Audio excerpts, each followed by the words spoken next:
प्रसन्न होता है। तू मेरा सूरज है, मैं तेरा सूरजमुखी हूँ। तू दिखेगी तो मैं खिलूंगा, तू नहीं दिखेगी तो नहीं खिलूंगा। मेरे मन का मयूर तो तुझे देखकर ही नृत्य करता है।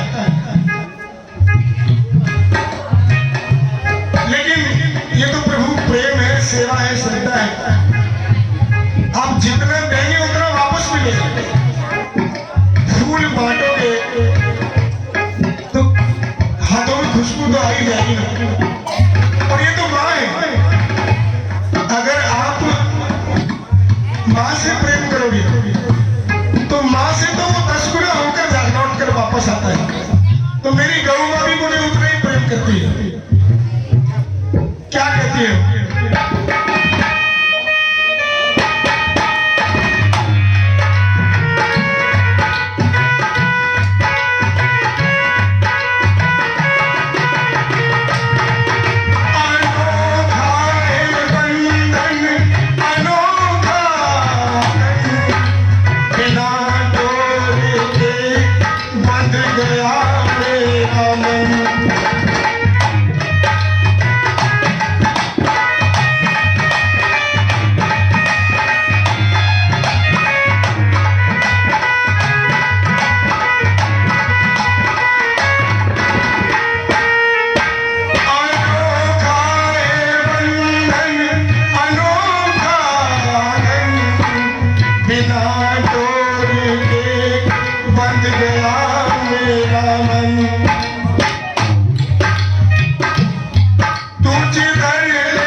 माँ है।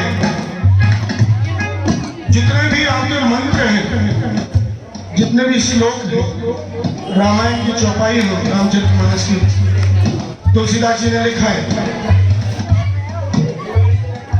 रामायण हो संस्कृत में, श्रीमद् भागवत हो, गीता हो, पुराण हो, इनमें से किसी भी शब्द को आप उठा लीजिए, किसी भी शब्द में उतनी ऊर्जा नहीं है जितनी माँ में है।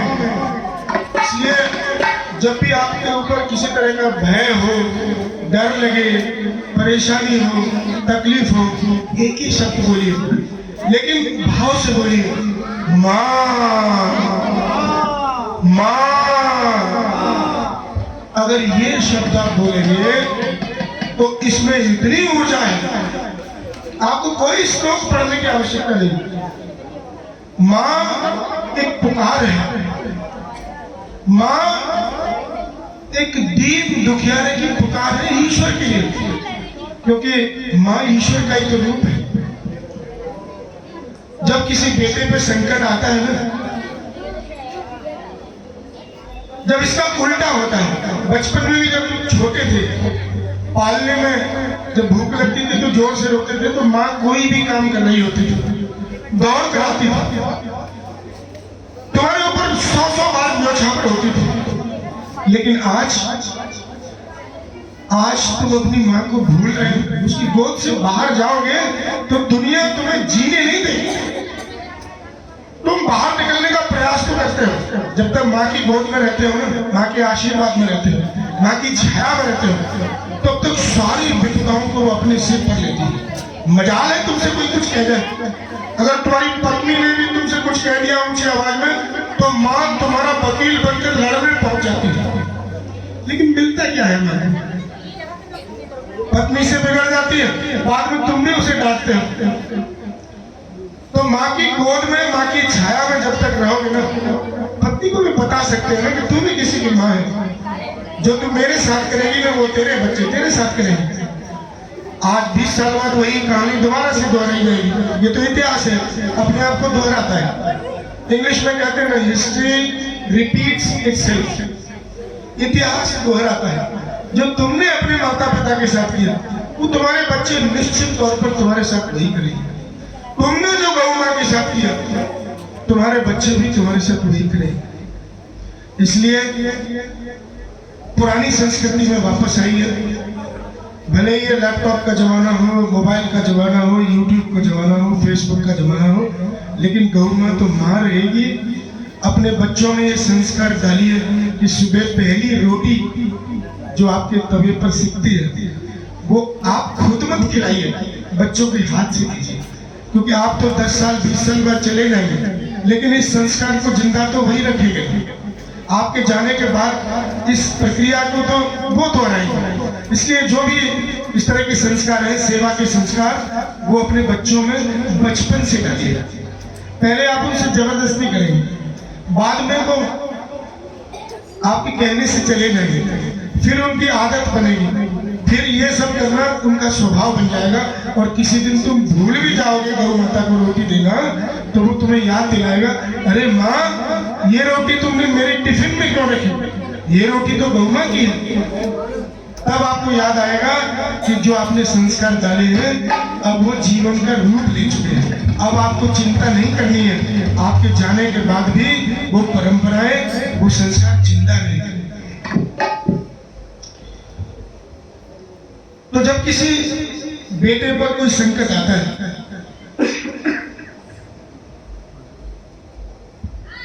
आप बड़े भी हो गए हो और आपके ऊपर कोई संकट आता है, आप बीमार होते हैं,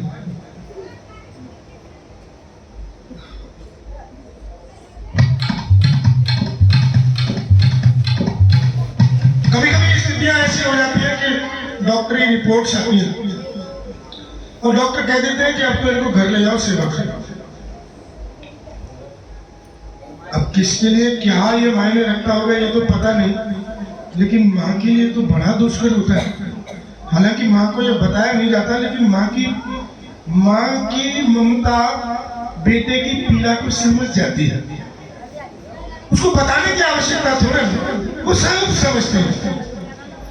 जब कुंडौल में, मैं कुंडौल गांव से आता हूँ, जब कुंडौल में कोरोना शुरू हुआ, तो कुंडौल और बमरौली कटारा में 2 जगह कोरोना का इतना बड़ा प्रकोप था कि इन 2 गांवों में से 8 दिन के भीतर कुंडौल में 46 लोग चले गए और बमरौली कटारा में 60 लोग काल के ग्रास बन गए, मृत्यु हो गई। इलाज कराए, बड़े बड़े हॉस्पिटल्स में भी गए, लेकिन कुछ नहीं हुआ। उन्हीं दिनों मेरे पूरे परिवार को कोरोना हुआ, मुझे भी कोरोना हुआ। माँ को पता चला, रोज बुखार आता था। मैंने जब कोरोना की रिपोर्ट कराई तो वो पॉजिटिव आई, माने मुझे कोरोना था। और कोरोना वाले व्यक्ति को डॉक्टर्स ऐसा कहते हैं कि उनके पास किसी को जाना नहीं चाहिए, तो उसको भी कोरोना हो जाएगा। तो जैसे ही रिपोर्ट आई, मैंने माँ को कहा कि माँ अब आप दूसरे कमरे में रहेंगे, आप मेरे कमरे में नहीं आएंगे। अरे ऐसा कैसे हो जाएगा? मैं तेरे पास नहीं आऊंगी और तुझे बुखार है तो जरूर आऊंगी। मैंने कहा माँ मेरी तबीयत ठीक नहीं है, तुम्हें भी परेशान हो जाएगी। 87 वर्ष की अवस्था। मुझे ये चिंता थी कि मैं तो चलो कोरोना से एक बार के लिए लड़ भी सकता हूँ, अभी उतना वृद्ध नहीं, लेकिन माँ तो 87 वर्ष की है। अगर कोरोना की अगर चपेट भी लग गई तो पता नहीं क्या होगा। खैर जब वो प्यार से नहीं मानी तो मैंने डांट दिया कि माँ आप समझते क्यों नहीं हो, और मैंने अपने बच्चों से कहकर उनको बाहर निकलवा के दरवाजा अंदर से बंद कर दिया। मैं पूरा दिन दरवाजा बंद करता था, लेकिन एक रात को दरवाजा, हो सकता है मैं बाथरूम गया हूँ और दरवाजा खुला रह गया होगा। रात को मैं सो रहा था, बुखार था, तो मुझे ऐसा लगा कि मेरे माथे पर कोई हाथ फेर रहा है। मैंने हाथ को पकड़ा, देखा माँ थी, मैंने कहा माँ मैंने आपसे मना किया था, आपको मेरे पास नहीं आना।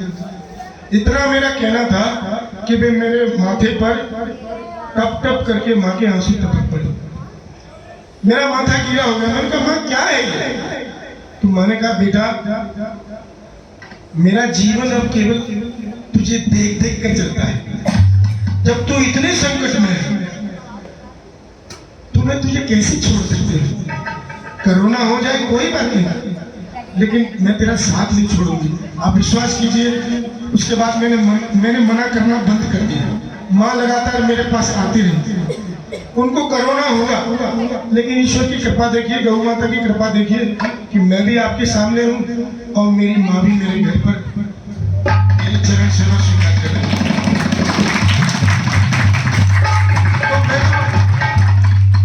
मैं ये कहना चाहता हूँ कि जब भी ऐसी परिस्थिति आती है, जब जीवन और मृत्यु के बीच में बेटा झूल रहा होता है, डॉक्टर जब मना कर देते हैं, तो माँ कुछ कर सके या न कर सके, कहे या न कहे, लेकिन एक काम जरूर करती है।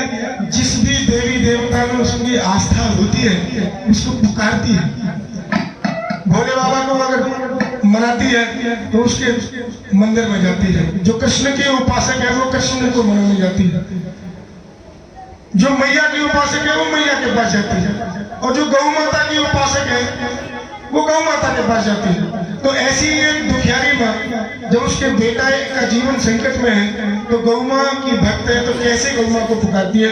आइए हम सब पुकारते हैं ताकि हम सब के बच्चे खुशमय जीवन जिए। गौ माता से एक माँ अपने बेटे के जीवन की भीख मांगती है। मैं भी तो एक माँ हूँ माता, माँ ही माँ को पहचाने। मैं भी तो एक माँ हूँ माता, माँ ही माँ को पहचाने। बेटे का दुख क्या होता है ये और कोई क्या जाने।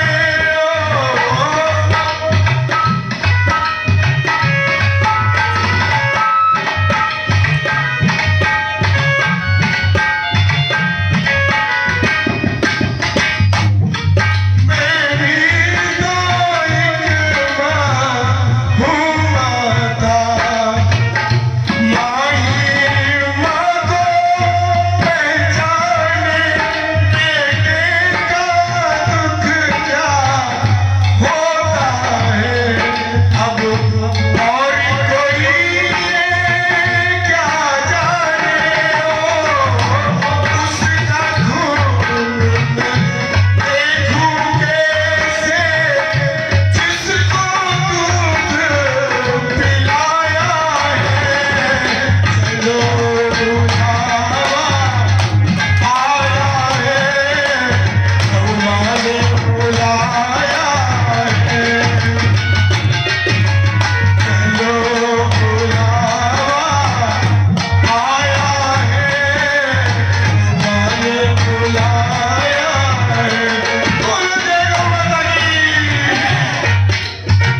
श्री आनंदम धाम में माँ गौ ने दरबार लगाया है। चलो बुलावा आया है, गौवा ने बुलाया है।